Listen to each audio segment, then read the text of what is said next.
बोरवड्यापैकी दत्तनगर येथील भरवस्तीत असलेल्या बंद घराचा दरवाजा उचकटून अज्ञात चोरट्याने कपाटातील दागिने लंपास केले. यामध्ये सुमारे 2 लाख रुपये किमतीचे सोन्याचे दागिने चोरीला गेले आहेत. बुधवारी रात्री घडलेली ही घटना आज सकाळी उघडकीस आली. या घटनेची नोंद मुरगुड पोलिसात झाली आहे.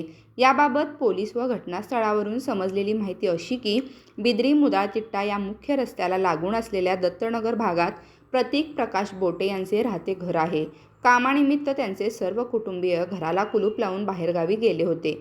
आज सकाळी 8 वाजता बोटे यांच्या अंगणाची स्वच्छता करण्यासाठी आलेल्या महिलेने बंद दाराचे कुलूप तोडल्याचे व दरवाजा अर्धवट उघडल्याचे पाहिले. तिने आजूबाजूच्या लोकांना याची कल्पना दिली. याबाबत शेतकऱ्यांनी पोलिसांना माहिती दिली. मुरगुड पोलिसांनी घटनास्थळी भेट देऊन पंचनामा केला. याबाबत प्रतीक बोटे यांनी पोलिसात दिलेल्या फिर्यादीत 22 ग्रॅम वजनाची सोन्याची चैन तसेच अंगठी, कानातील फुले व साखळ्या असा 2,05,000 रुपयांचा मुद्देमाल चोरीला गेल्याचे म्हटलं आहे.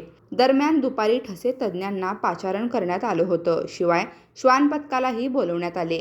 श्वान जाग्यावरच घुटमळले. या घटनेचा अधिक तपास मुरगुड पोलीस ठाण्याचे सहाय्यक पोलीस निरीक्षक शिवाजी करे यांच्या मार्गदर्शनाखाली पोलीस बजरंग पाटील, केबी न्यूजसाठी सर्जेराव भाट, मुरगुड.